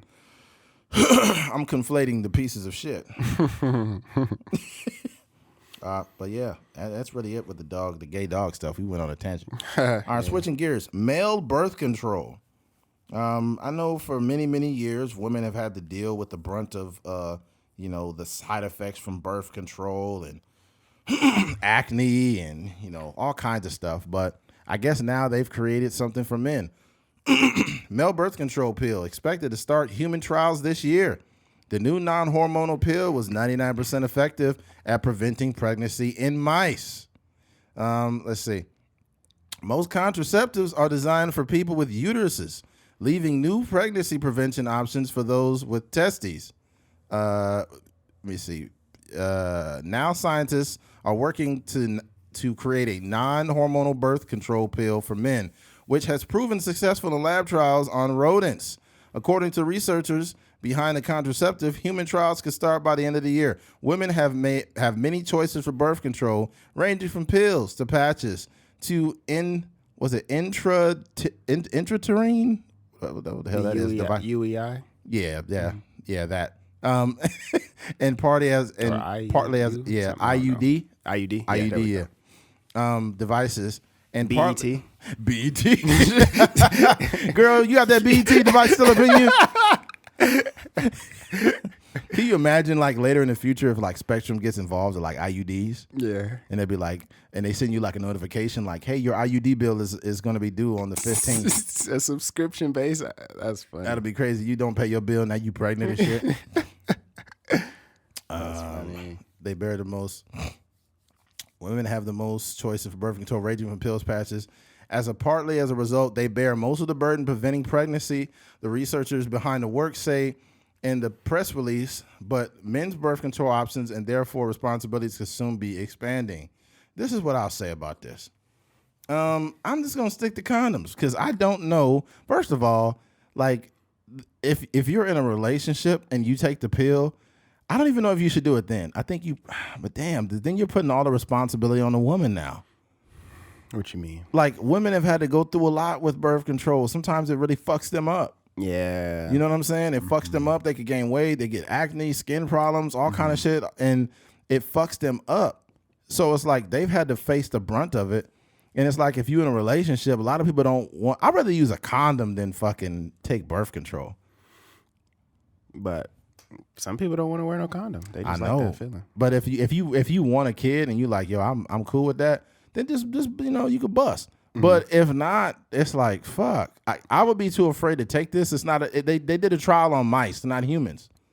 Yeah. What if you take this pill, right? You taking it, everything's cool, but over the years you lose a whole inch off your dick. God damn. That's not worth my inch, not man. Even worth having sex anymore. Nah, man. Y'all took an inch from me from taking these pills. Yeah. Ain't worth it. I think that I don't like that article because it put like this a little slight biased tone in there. What do you mean? It made it seem like women are the only ones having to deal with the brunt of like some type of birth control, when in reality, men putting on these condoms. You know what I mean? That's not that big a deal. We're just putting a condom on them. Nah, men hate putting on condoms. This is like the worst of the worst. For condoms, me. I hate. They're not the best, but there's some condoms that have been pretty decent over the years. Yeah. It's like which ones? Some condoms are so thin that you got to look down to make sure that motherfucker's still on. Yeah. You'd be like, I've been having fun too long. Oh my God. And then they you got the ultra thins. The children, they got the ultra thins. And then it's really confusing because if you black and then you got this condom on it just like all you see is just black. Like naked dick, huh? It's just like a naked penis with no condom on it. You're like, what the fuck, man? I could have swore I put it on. The only time a condom is bad is if you felt it. If you had sex without the condom, then you like comparing the two, comparing and contrasting. Ain't the same, like, man. Yeah, you like, dang, I ain't wearing this condom. It ain't the same, man. Mm-hmm. Yeah, it's just like condom is like off-brand cereal. Yeah. Like off-brand cereal be having names like Gilbert Crunch. You're like, who the fuck is Gilbert? Who the fuck is Gilbert? Yeah. And why does he have a Crunch cereal? What's going on? Flakes. No name, just flakes. Nigga, what flakes is these? Oh man. Yeah. That's hilarious. When I see generic cereals now, bro, I just start laughing. I don't know why. Like it'll be like you'll see like a colorful bear and it'll be like Fruity Bears. Like, Fruity Bears. what? Fruity Dogs. That should be the new cereal, Fruity Dogs. And Fruity just Dogs? have that dog that got taken back to the dog pound or whatever. LGBTOs. LGBT. Fuck Cheerios. We got the new O's here. Non-binary O's. Oh, that doesn't have a ring to it, Keith. Has a ring to it. Oh man, Crazy. Black Lives Matter Crunch. Nah, that don't got a They ring got to a it. ring to it. Kaepernick Crunch. Kaepernick Crunch. No, if Kaepernick got a cereal, it'd be Nilios. Nilios is funny. That was hilarious. He's like, I like you guys to try my new cereals called Nilios. All this money's gonna go to the what's his nonprofits? I've been out here working every day, passing the ball, 365 days a week. I'm real hopeful. That's why they be talking in their little interviews. You said 365 days a week? Oh, my bad. Ain't no 365 days in a week, nigga. I'm fighting police brutality 365 days a week. You fighting police brutality with every bite. Try Nilios. It's all vegan. All I want is transparency from the NFL. I think it's funny. Yeah, he does have that little voice, kind of. Yeah. It's kind of like almost like slight nerdy kind of. There's a little nerd in there. A little bit of nerd in there. Sprinkle a little nerd on there. Yeah, I think Kaepernick gonna get in the league this year, yo.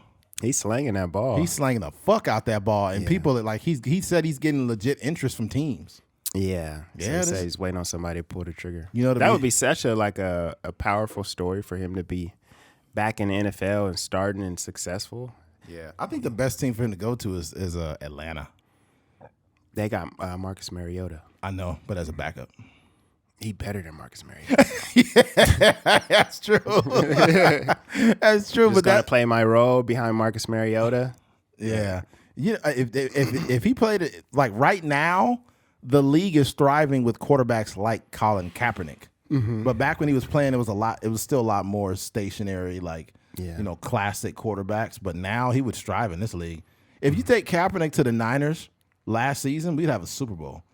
Man, I don't even like having that conversation. And people say like, hell no, Kaepernick's trash. Before Kaepernick left, he was sorry though. Blaine Gabbert took his job, but it's because that offense was fucked up. The team was trash. He come off injury. It was a whole. Yeah, that whole season was just a waste. It's just a waste. They showed because it'd be like some Colin Kaepernick supporters that be on the internet, like on Twitter and stuff, and they showed a graphic of all the players that had left the team prior to that year, his last year. It was a bunch of people. Man, like fucking 75% of the team was gone. Yeah, Michael Crabtree, a whole bunch of other people from on offense and defense. So like, that's crazy. It was a lot. Yeah, but hopefully, I'm rooting for Colin Kaepernick. Hopefully, he gets back in the NFL because he looks good. He's throwing accurate passes. Slinging the rock. He traveling across the country. He was just at Washington, University of Washington. He was in Atlanta, I think.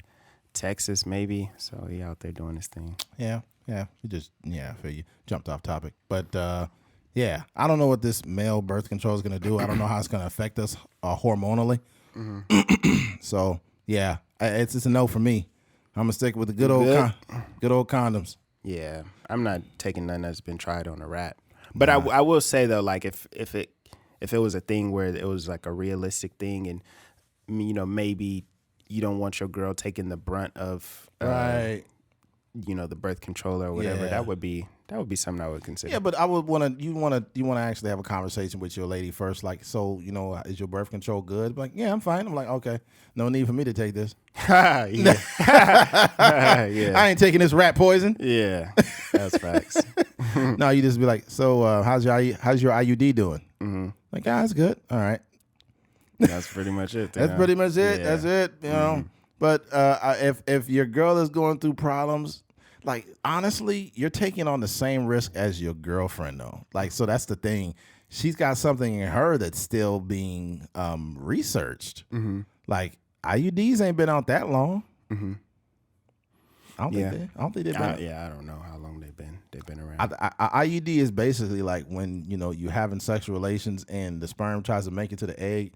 The egg got a bouncer, like at a club at the front door. I'm dead. It's like you can't get in if you ain't got a name IDs. I need your ID. You got your name on the checklist? We don't know Brad Simmons. You got to get back. We can't let you in here. Yeah, that's pretty much it. So the IUD is basically a bouncer at Club Bricks. I'm dead. Can't get in here. That's crazy. That'd be crazy. Imagine if like she really like going through a real whole phase and there's a bunch of different sperms in there and they're like, hey, who are you guys? What are you guys all doing here? Dang. I heard something wild like that. Like some girl was going to have sex with X amount of people and then they want it to be like a battle to see like the most resilient sperm. Yeah. That's crazy. I was like, that's wild. Dang, that's nuts. I don't even know how that'd be. What if you had like if they like mixed up and you got like a black Puerto Rican white baby? Oh man. That's different.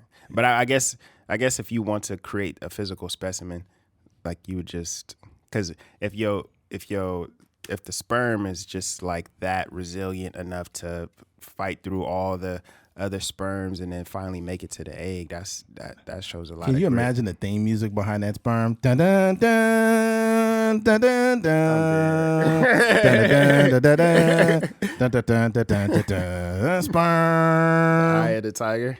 Yeah. No, that's not Eye of the Tiger. No, I'm saying, but but the song playing that song. Dun, dun, dun, dun, dun, dun, dun, dun. Yeah. Sperm just punching out. That's crazy. But yeah, I guess if they knew that, they would be working out, like doing a whole Rocky montage in the nutsack. Yeah.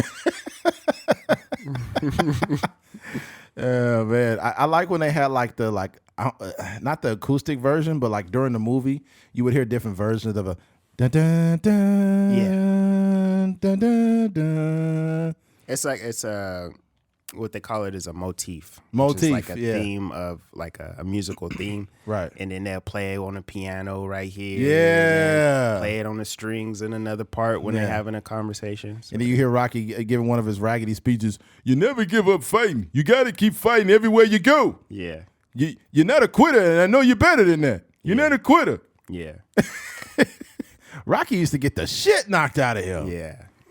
That was like the American story, right? You know, you see Rocky, he's getting the shit beat out of him, but he's American. He ain't gonna stop fighting. Yeah. Yo, that Russian was killing him, bro. Ivan Drago. He's like, if he dies, he dies. Yeah. That movie is fire. That's still a great movie. Rocky, I literally used to watch Rocky for the workout montages. Those used to get me juiced. Yeah. I would watch those and be doing my little push-ups while I'm watching the movie and stuff. One of my favorite movies from, especially in retrospect, one of my favorite movies of Sylvester Stallone was Over the Top. I never seen that. It's a trucker movie. He's a truck driver and he's got like a son, but he's got like visitation. Mm-hmm. And he picks his son up and takes him across the country, but he's also a professional arm wrestler. Mm-hmm. So he's going to these different places to arm wrestle. Mm-hmm. And it's like all these characters like, I'm going to crush you. Yeah, it came out in like 90s very early. It came out in like 80, probably 88 or something like that. Mm-hmm. Some of the people listen to the podcast know exactly what I mean. But was that in between the Rocky movies and stuff? Yes, it was. Mm-hmm. Over the Top.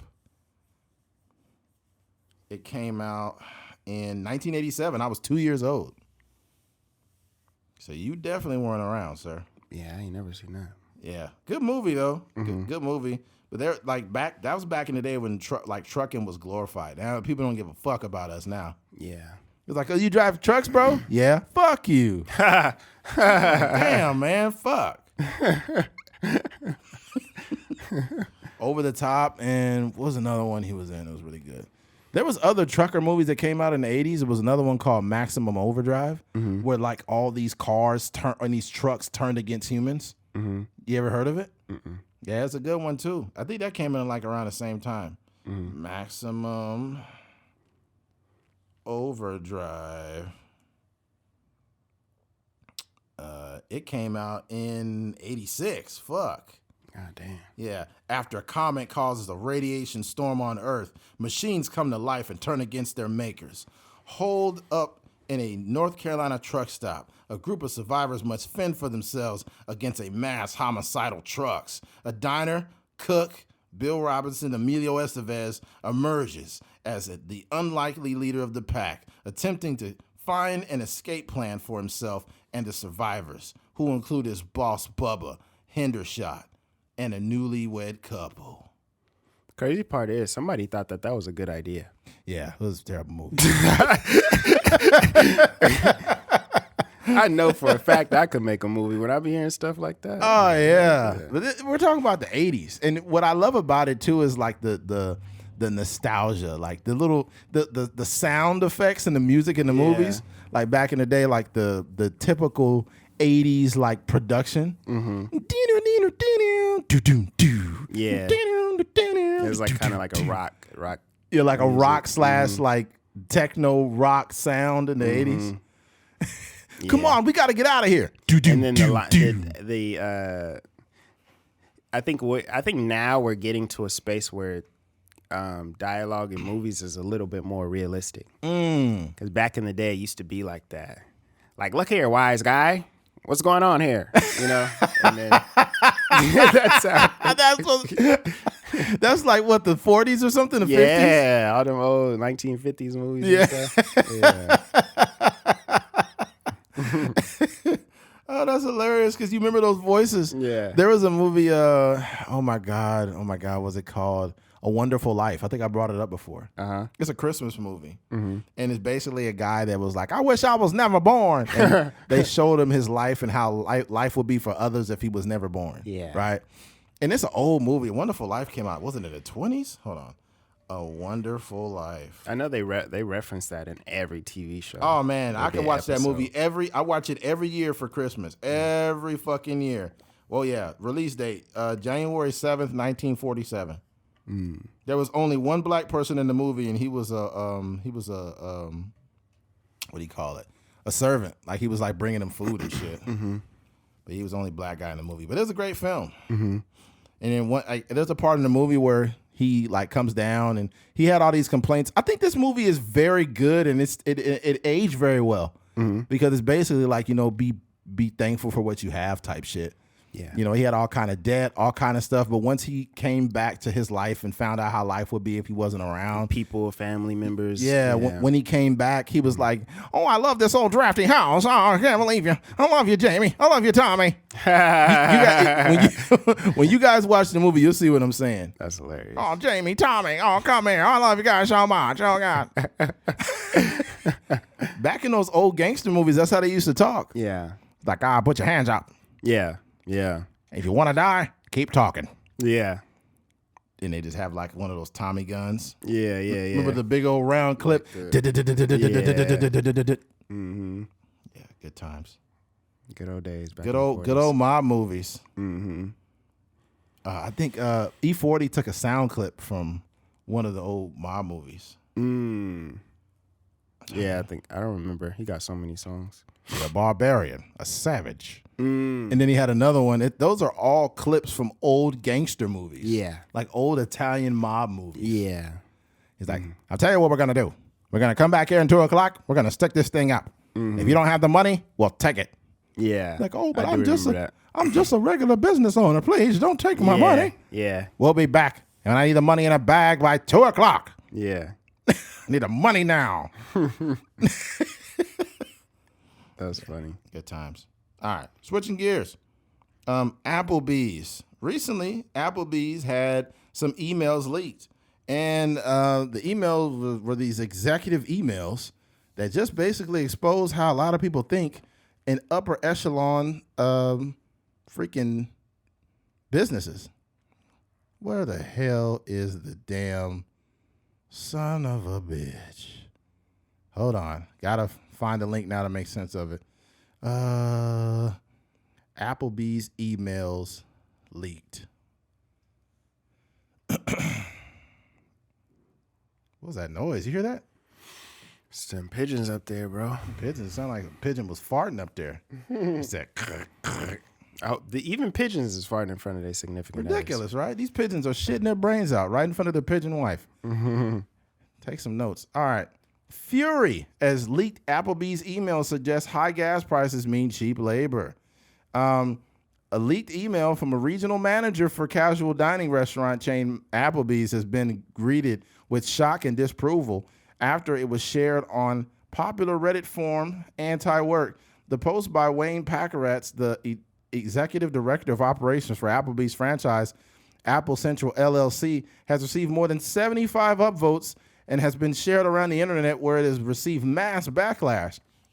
Reported to have been leaked by employees at the Lawrence branch of Applebee's in St. Lawrence, Kansas. An image of a leaked email originally shared by the Facebook group Anti-Work on March 23rd by local resident Mariah Safford. In the email, Packeratz wrote, "Everyone has heard that gas prices continue to rise. The advantage this has for us is that it will increase application flow and has the potential to lower our average wage."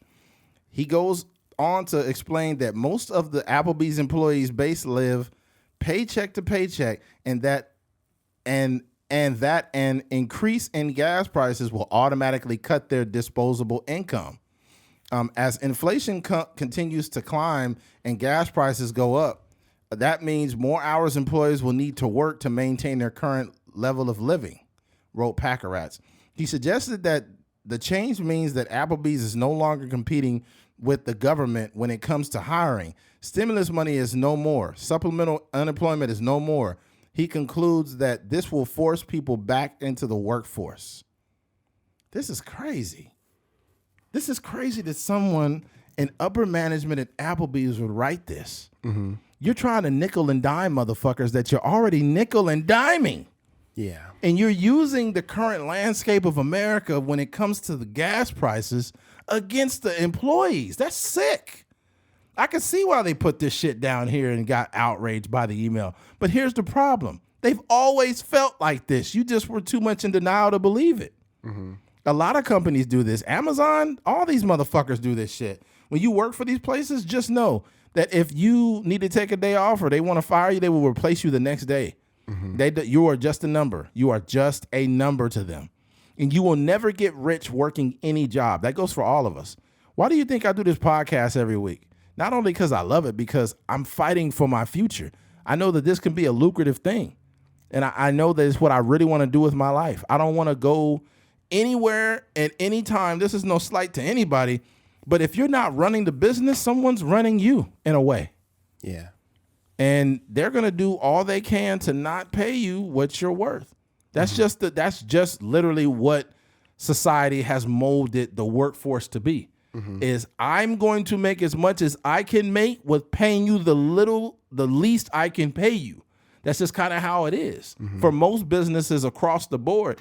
But in this email, it just exposed the truth, which a lot of us already know. Yeah. Yeah, to me, I don't think he said anything wrong in there. He's just operating from a space of, what is his job title? Fuck. I forgot. Maybe he's the CEO of whatever franchise. He's like or something. a regional guy. Regional He's manager. Like upper management guy. Yeah. And I don't think he said anything wrong. Only thing he's done is, like you said, exposing what they're already thinking. You know, he's just articulating it in a way where, it may have been hidden for so long. Like, you think that when you sign up for Applebee's and they give you your shirt and stuff like that, you thinking it's a family dynamic, and they selling you a dream when you come in. Yeah, you have opportunity to grow here, and you could do this, and I've worked here for so many years, and I've been able to grow in this company, and like all that stuff is they're just selling you a dream. But at the end of the day, wherever you work, it may be a little bit better than this, it may be a little bit worse than this, but at the end of the day, like, we're all just just a number in a formula. All they're trying to do is make sure at the end of the day, when Applebee's close and they count all the registers, that they made X amount of dollars and they spent X amount of dollars. And if they come out profitable and everything is good, then that's all they really care about. Like, I don't go into, when I went to work at McDonald's, I never really worked at McDonald's with the idea that this company actually cares about my well-being, that they're going to, look out for my best interest, because I just know that that's not how these things work. If you're working for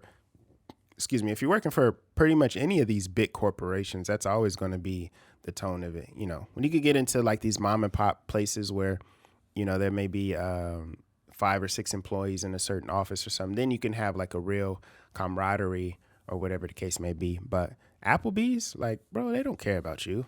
And this is not even, it's news, but it's not really news. It's news because people like to play ignorant for so long. But in reality, this is just the way it is. Like, and for me, I'm not a person that is trying to change the regional manager's opinion on individuals that work for Applebee's. Yeah. What I'm going to do is I'm going to boss up. Yes. And I'm going to make sure I'm running something. I'm going to make sure I'm owning something. I'm going to make sure I don't have to rely on going into Applebee's and, counting up tips or whatever at the end of the night to make ends meet, because like I don't like feeling like that. Yeah. And the only way you can, escape from that rat race is by owning your own company, making money on your own, making money independently of any of these places, because this is just a norm. That's how it's supposed to be. But here's the problem, though. The problem is that what they don't say, these companies like Amazon or Taco Bell or McDonald's or all of them, what they don't admit is upper management looks down on the workers. They figure like, wow, you've got to be stupid to be working here. So they literally frown on the same people that make them money. Mm-hmm. And that's the fucked up part. So I think when you have enough, not only respect for your time, but for yourself, you have to uproot yourself and get the fuck out of there, because these people don't give a fuck about you. What I will say I love about this generation, though, is a lot of people are finding value in themselves and not sticking around in a lot of these places. Our relatives, from many years ago, if they got a job somewhere, they try to stay there as long as possible, and they try to do all the work and work as hard as they could. But what's the point in doing all that extra work when you're getting the same paycheck? Yeah, trying to retire from the regular average job. Yeah, you can't do that. This ain't 1920. Where you could work. There are people that would like work at a place like In-N-Out Burger and retire there. Mm-hmm. Literally, like back in the day. Like if you worked there from like whenever it started, I don't know. Let's say it started in the 40s. You worked from like 1940 to like 1970 or something. Mm-hmm. And you could retire making burgers, and you had full benefits and all kinds of shit. But that don't exist no more. Yeah. These companies give less and less fucks about all of their employees, and they literally will find ways to weed out people and replace you with robots or replace you with a service. Like, they found ways to kind of fast track their service just so they don't have to pay workers to do it. I've went into a McDonald's where it was two motherfuckers. It was one person that was a cashier, and then it was like 3 people in the back making food, and it was a robot that took all the orders. Dang. You walk in, it's like 3 big ass screens. You type your shit in, and then you just wait on the food. The thing about it though is if you don't think about business in a progressive way, then we know the result of that 100%. Is like Circuit City or Blockbuster or whatever. Yes. So as much as like, these guys, that guy doesn't care that he may care that the email leaked because it shows like there's a chink in the armor or something like that. But he stands by that sentiment. Oh yeah. He's basically, his sentiment is like, you guys have been getting stimulus money and no, you guys been getting all this other stuff. Like we realize that all that stuff is ran out now. Yeah. Like you need to work now. Now you got to come back and work for me. Yeah, but the problem with that ultimately too though is like goddamn, like it's two things are wrong. Like I don't think if you're a person that wants a bunch of free shit all the time, that's just not how the world works. But it's also not okay for the same person to like literally belittle and yet like you need to work type shit. Because he not doing the same work y'all doing. He pushing papers and sending emails. He making the real money.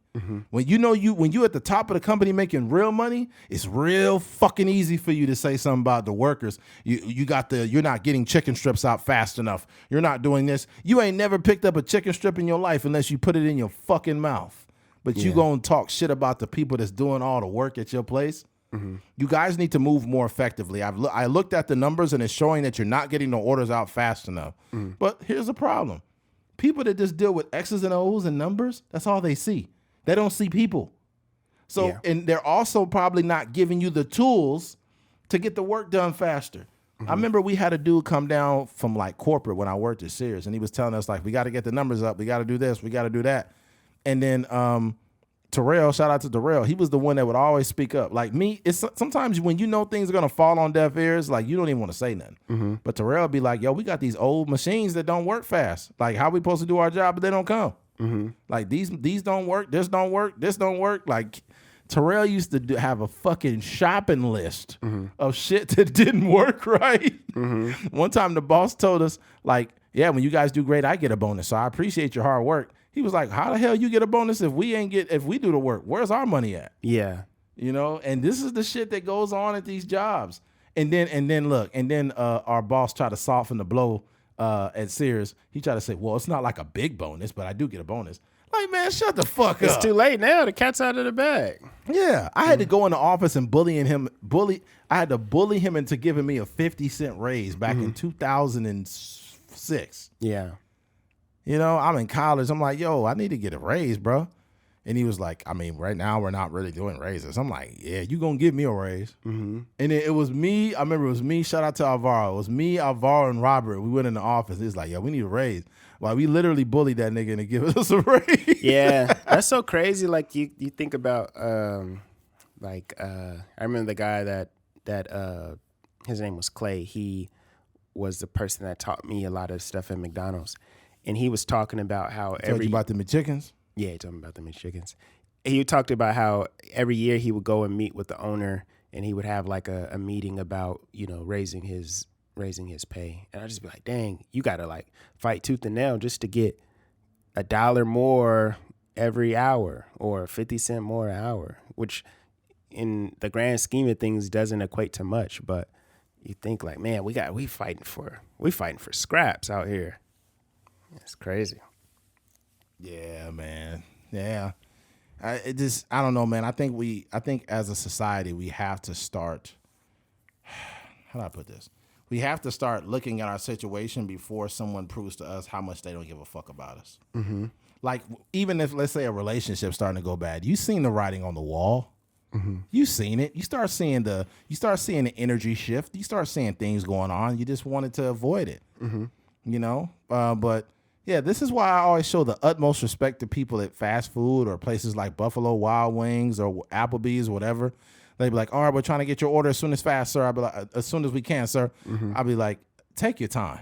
And when I tell them shit like that, they like look at me like, he actually sees me as a human being. I'm like, hey, it's okay. Just take your time. It's okay. Take your time. Thank you, sir. Yeah. I've tried to make a point like to when I see like employees like that, especially when it be busy, like I just be like, hey, how you doing? Or, you know, just make sure I'm giving them like a real personal connection. Not like this, oh my gosh, you guys are taking so long. It's just food at the end of the day. You know what I find out though? What I found out is when I do that to them, my shit come fast. I remember I did that at BJ's. I was getting some food and she was busy as fuck. She's like, yeah, I'm just trying to get this. I said, hey, take your time. It's okay. Take your time. It's like, okay. And then like not too long after that, she came right out. The shit was hot as fuck too, freshly made. I was like, oh man, we appreciate it. Yeah. You know what I got to stop doing though? Well, I haven't done it in a while, but every time I went to BJ's, I used to tell them it was my birthday just so I get that big ass free cookie. Really? Oh, I was doing it a lot. Dang, you're the like, worst. They was like, oh, this nigga's back. this nigga must be 60 years old. His birthday. Oh, yo, my birthday passed. I should have went to BJ. Like, I'm gonna just tell them next time I go. That. Yeah, my birthday passed. But you go up in there and tell them that they make you that bazooki. It's just a big old cookie with a big scoop of ice cream. They don't. I don't think they even ask for your ID. I'd be smacking the bazookies. Yeah, that'd be That good. might be fire. Big old warm cookie. Big warm moist cookie too. Warm and moist. Yeah. Make it Delicious. drop. Wet ass cookie. Yeah. From the top, A make whack? it drop. A whack. Hop on top. I want to ride. I do a Kegel when it's inside. Yeah, shout out to who said that? Cardi? Shout out to Cardi, yo. Cardi B and Meg. Yeah, man. Not a whole lot else to say about this, man. We just want to send our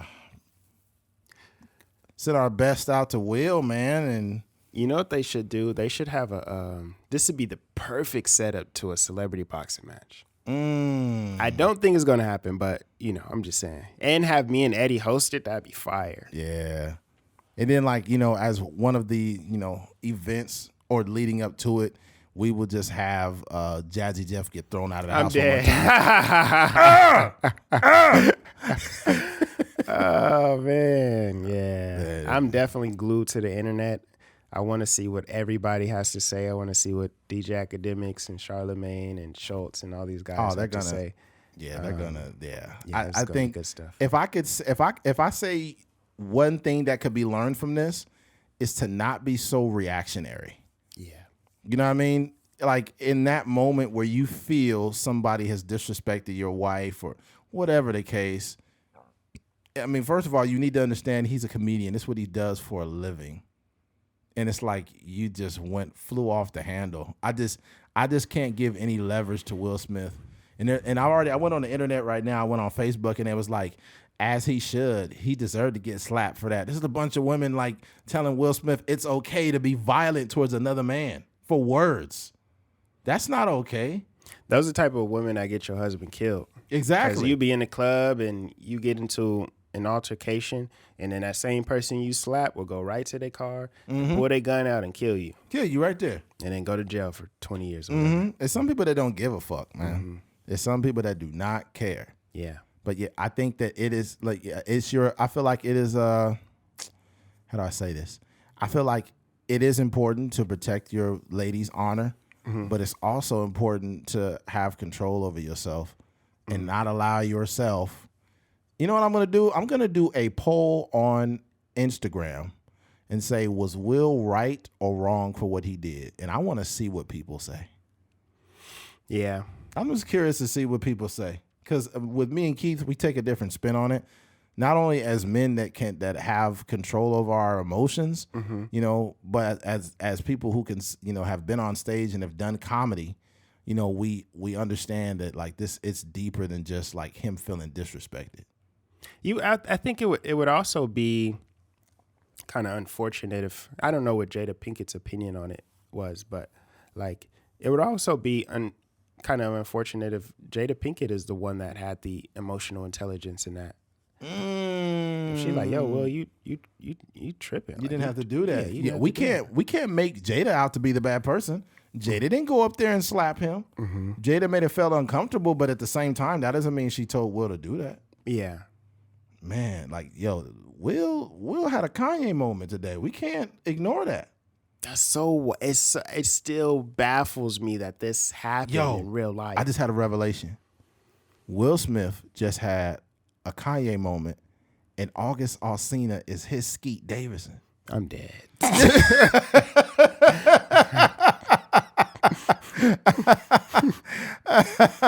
I hate August Alsina. I hate him for what he did to my wife. You start seeing all these tweets from Will Smith, August Alsina, it's not over between us.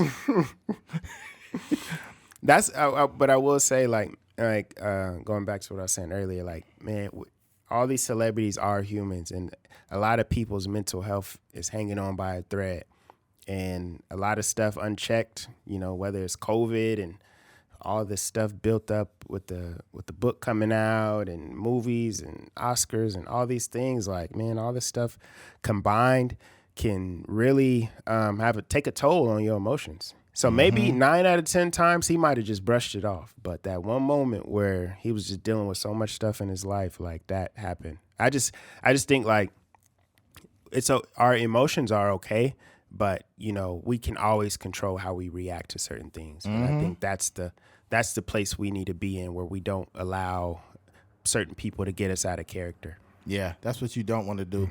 Don't allow nobody to get you out of character to the point to where you being violent towards them. I don't want to keep reiterating the same points, so me and Keith are going to wrap this podcast up. Yeah. But if you have made it to the end of this podcast, man, we genuinely appreciate you. Thank you for listening to a Trucker's Mind podcast. I'm Eddie McGee. It's your boy K Things. We're out of here. Peace.